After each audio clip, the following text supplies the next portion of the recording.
ಪ್ರಿಯತಮೆಯನ್ನ ಕೊಲೆಗೈದು ಕತೆ ಕಟ್ಟಿದ ಪ್ರಿಯಕರನ್ನ ಬಣ್ಣ ಈಗ ಬಟಾಬಯಲಾಗಿದೆ.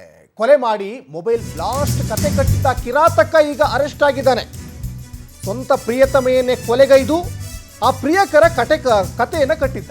ಕೊಲೆ ಮಾಡಿ ಮೊಬೈಲ್ ಬ್ಲಾಸ್ಟ್ ಆಯ್ತು ಅಂತ ಕತೆ ಕಟ್ಟಿದ್ದ. ಹುಣಸೂರಿನ ಯರಸನಹಳ್ಳಿಯ 20 ವರ್ಷದ ರಕ್ಷಿತಾ ಕೊಲೆಯಾದ ದುರ್ದೈವಿ. ಪ್ರಿಯಾಪಟ್ಟಣದ ಬಿಳಿಕೆರೆಯ ಸಿದ್ದರಾಜು ಕೊಲೆಗೈದ ಆರೋಪಿ. ರಕ್ಷಿತಾಗೆ ಕೇರಳ ಮೂಲದ ಯುವಕನ ಜೊತೆ ಮದುವೆಯಾಗಿತ್ತು.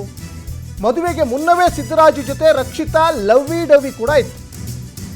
ಇನ್ನು ಇತ್ತೀಚೆಗೆ ತವರಿಗೆ ಬಂದಾಗ ರಕ್ಷಿತಾ ಜೊತೆ ಕಪ್ಪಡಿ ಕ್ಷೇತ್ರಕ್ಕೂ ಕೂಡ ತೆರಳಿದ್ದ. ಅಲ್ಲಿ ಲಾಡ್ಜ್ಗೆ ಹೋದಾಗ ರಕ್ಷಿತಾ ಜೊತೆ ಗಲಾಟೆ ಮಾಡಿ ಹತ್ಯೆಗೈದಿದ್ದಾನೆ. ಆದರೆ ಆತ ಕಟ್ಟಿರೋ ಕತೆ ಮಾತ್ರ ಭಾಳ ಚೆನ್ನಾಗಿದೆ. ಮೊಬೈಲ್ ಬ್ಲಾಸ್ಟ್ ಆಗಿ ಆಕೆ ಸತ್ಲು ಅಂತ. ಸಾಲಿಗ್ರಾಮ ಪೊಲೀಸ್ನವರ ವಿಚಾರಣೆ ಸಂದರ್ಭದಲ್ಲೇ ಸತ್ಯ ಬಾಯ್ಬಿಟ್ಟಿದ್ದಾನೆ ಕಿರಾತಕ.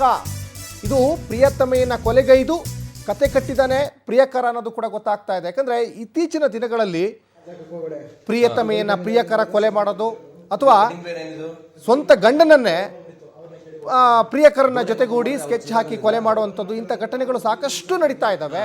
ಅದೇ ಲಿಸ್ಟಿಗೆ ಈ ಒಂದು ಘಟನೆಯೂ ಈಗ ಸಾಕ್ಷೀಕರಿಸ್ತಾ ಇದೆ. ನೋಡಿ,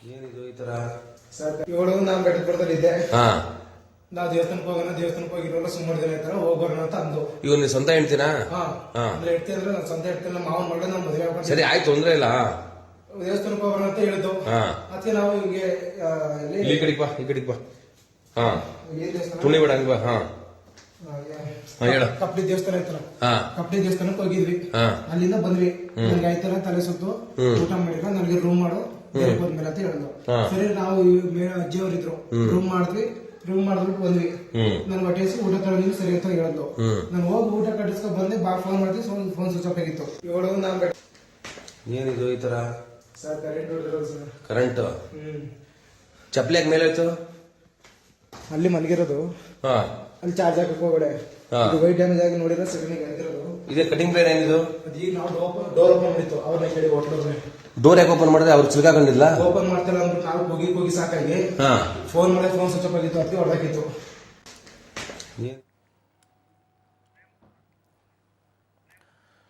ಎಸಿ ಬಗ್ಗೆ ಹೆಚ್ಚಿನ ಡೀಟೇಲ್ಸ್ ಅನ್ನ ನಮ್ಮ ಮೈಸೂರು ಪ್ರತಿನಿಧಿ ಪ್ರೇಮ್ ಕುಮಾರ್ ಕೊಡ್ತಾ ಹೋಗ್ತಾರೆ. ಪ್ರೇಮ್ ಕುಮಾರ್, ಸ್ವಂತ ಪ್ರಿಯತಮೆಯನ್ನ ಪ್ರಿಯಕರ ಕೊಲೆಗೈದಿರುವಂತಹ ಘಟನೆ ಈಗ ಮೈಸೂರಿನಲ್ಲಿ ನಡೆದಿದೆ ಅನ್ನೋದು ಕೂಡ ಇಲ್ಲಿ ಗೊತ್ತಾಗ್ತಾ ಇದೆ. ಮೈಸೂರು ಜಿಲ್ಲೆಯಲ್ಲಿ ಏನಿದೆ ಇದ್ರ ಬಗ್ಗೆ ಹೆಚ್ಚಿನ ಡೀಟೇಲ್ಸ್? ಕಾರ್ತಿಕ್, ಹೌದು, ಏನು ಮೈಸೂರು ಜಿಲ್ಲೆಯಲ್ಲಿ ಇಂತಹದೊಂದು ಘಟನೆ ನಡೆದಿರುವಂತದ್ದು. 2 ವರ್ಷದ ಮಗು ಇರುವಂತಹ ಒಂದು ತಾಯಿಯನ್ನ ಭೀಕರವಾಗಿ ಪ್ರಿಯತಮ ಹತ್ಯೆ ಮಾಡಿರುವಂತದ್ದು. 3 ವರ್ಷಗಳ ಹಿಂದಷ್ಟೇ ಕೂಡ ಕೇರಳ ಮೂಲದ, ಅಂದ್ರೆ ಮೈಸೂರು ಜಿಲ್ಲೆಯ ಹುಣಸೂರು ತಾಲೂಕಿನ ಗೆರತಳ್ಳಿ ಮೂಲದಾಗಿರುವಂತಹ ರಕ್ಷಿತ್ ಅವರು ಕೂಡ ಕೇರಳ ಮೂಲದಲ್ಲಿರುವಂತಹ ಒಂದು ವ್ಯಕ್ತಿಗೆ ಮದುವೆ ಆಗಿರುತ್ತೆ. ಮದುವೆ ಆಗಿದ್ರು ಕೂಡ ಅನ್ಯ ಒಂದು ಪ್ರಿಯಕರನ ಜೊತೆ, ಅಂತಂದ್ರೆ ಮದುವೆಗಿಂತ ಮೊದಲು ಕೂಡ ಲವ್ ಮಾಡ್ತಿದ್ದಂತಹ ಪ್ರಿಯಕರ ಕೂಡ ಮತ್ತೆ ಸಿಗ್ತಾನೆ. ನಂತರವಾಗಿ ಕೂಡ ಮೂಲತಃ ಅಂದ್ರೆ ಪ್ರಿಯಾಪಟ್ಟ ತಾಲೂಕಿನ ಮೂಲತಃ ಸಿದ್ದರಾಜ ಮೂಲನು ಕೂಡ ಅವಾಗ ಮೀಟ್ ಮಾಡ್ತಿರ್ತಾರೆ. ತಂದೆ ಆ ಗಂಡ ಏನಿದೆ ನಿಜವಾಗಿ ಮದುವೆ ಆಗಿರುವಂತಹ ಗಂಡ ಕೂಡ ದುಬೈನಲ್ಲಿ ಕೆಲಸ ಮಾಡ್ಕೊಂಡಿರುವಂತದ್ದು.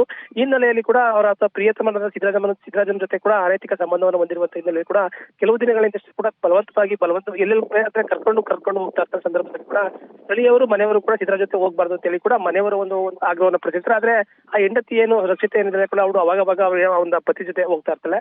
ನಿರಂತರವಾಗಿ ಕೂಡ ನಿನ್ನೆ ಅಷ್ಟೇ ಕೂಡ ಅವರು ಗೆರಸನಹಳ್ಳಿ ಗ್ರಾಮಕ್ಕೆ ಬಂದಿರುವಂತಹ ಸಂದರ್ಭದಲ್ಲಿ ಕೂಡ ಪಕ್ಕದಲ್ಲಿರುವಂತಹ ಕಪ್ಪಡಿ ದೇವಸ್ಥಾನಕ್ಕೆ ಹೋಗೋಣ ಅಂತ ಹೇಳಿ ಕೂಡ ಅಲ್ಲಿಂದ ಕರ್ಕೊಂಡು ಹೋಗ್ತಾರೆ. ನಂತರ ಬೇರೆದಲ್ಲಿರುವಂತಹ ಲಾಡ್ಜ್ನಲ್ಲಿ ರೂಮ್ ಅನ್ನ ಮಾಡ್ಕೊಂಡಿರುವಂತಹ ಸಂದರ್ಭದಲ್ಲಿ ಕೂಡ ಆಕೆಯನ್ನ ಜಿಲೆಟ್ ಕಡ್ಡಿಯಿಂದಲೇ ಕೂಡ ಬಾಯಿಗೆ ಹಾಕಿ ಅಲ್ಲಿ ಭೀಕರವಾಗಿ ಹತ್ಯೆ ಮಾಡಿರುವಂತಹ ಘಟನೆ ನಡೆದಿರುವಂತದ್ದು. ಅಲ್ಲಿ ಸಿಬ್ಬಂದಿ, ಅಂದ್ರೆ ಹೋಟೆಲ್ ಇರುವಂತಹ ಸಿಬ್ಬಂದಿಯವರು ಕೂಡ ಅವರನ್ನ ವಿಚಾರಣೆಗೆ ಒಳಪಡಿಸಿದ ಸಂದರ್ಭದಲ್ಲಿ ಮೊಬೈಲ್ ಬ್ಲಾಸ್ಟ್ ಆಗಿ ಸಾವನ್ನಪ್ಪಿದ್ರೆ ಕೂಡ ಅವರು ಹೇಳಿಕೆಯನ್ನು ಕೊಡ್ತಾರೆ ಸಿದ್ದರಾಜು. ಆದ್ರೆ ಅಲ್ಲಿರುವಂತಹ ಮೊಬೈಲ್ ಯಾವುದು ಕೂಡ ಬ್ಲಾಸ್ಟ್ ಆಗಿರಲಿಲ್ಲ, ಮತ್ತೆ ಮೊಬೈಲ್ ಇರಲಿರುವಂತಹ ಕಾರಣದಿಂದ ಕೂಡ ಅವರನ್ನ ಕೂಡ ಹಿಡಿದು ಕೂಡ ಪೊಲೀಸರಿಗೆ ಕರೆ ಮಾಡಿದ ಸಂದರ್ಭದಲ್ಲಿ ಪೊಲೀಸರು ಬಂದು ಎಂಕ್ವೈರಿ ಮಾಡಿದ ಸಂದರ್ಭದಲ್ಲಿ ನಾನೇ ಕೊಲೆ ಮಾಡುವುದಾಗಿ ಒಪ್ಕೊಂಡಿದ್ದಾರೆ. ಆ ರಕ್ಷಿತಾಳಿಗೆ ಕೂಡ 2 ವರ್ಷದ ಮಗು ಇರುವಂತದ್ದು. ತಂದೆ ಅಂದ್ರೆ ಅವರ ಆಕ್ರಂದರ, ಅಂದ್ರೆ ಅವರ ಮಗು ಕೂಡ ಅವರ ತಾಯಿಯನ್ನ ಕಳ್ಕೊಂಡು ಕೂಡ ಓಡಾಡ್ತಿರುವಂತಹ ದೃಶ್ಯಗಳಾಗಿರ್ಬೋದು. ಮತ್ತೆ ಅಲ್ಲಿರುವಂತಹ ಮನೆಯವರ ಪೋಷಕರಾಗಿರುವಂತವ್ರು ಕೂಡ ರಕ್ಷಿತಾಳು ನನ್ನ ಮಗಳಾಗಿರ್ತಾಳೆ, ಬಂದು ಹೋಗ್ತಾ ಇರ್ತಾಳೆ. ಅನಂತರ 2 ವರ್ಷಗಳಿಂದಷ್ಟೇ ಕೂಡ ಕೇರಳಕ್ಕೆ ಮದುವೆ ಮಾಡಿಕೊಂಡ್ರು. ಇಬ್ರು ಕೂಡ ಖುಷಿಯಾಗಿ ಸಂತೋಷವಾಗಿದ್ರು. ಆದ್ರೆ ಪ್ರಿಯಕರ ಸಿದ್ದರಾಜನಿಂದಾಗಿ ಕೂಡ ಈ ಅವರ ಮೇಲೆ ಕೂಡ ಭೀಕರವಾಗಿ ಹತ್ಯೆವಾಗಿರುವಂತಹ ಘಟನೆ ನಡೆದಿರುವಂತದ್ದು. ಮಗು ಕೂಡ ಈಗ ಅನಾಥವಾಗಿರುವಂತದ್ದು. ಕಾರ್ತಿಕ್, ಧನ್ಯವಾದ ಪ್ರೇಮ್ ಕುಮಾರ್ ತಮ್ಮೆಲ್ಲ ಡೀಟೇಲ್ಸ್ಗಾಗಿ.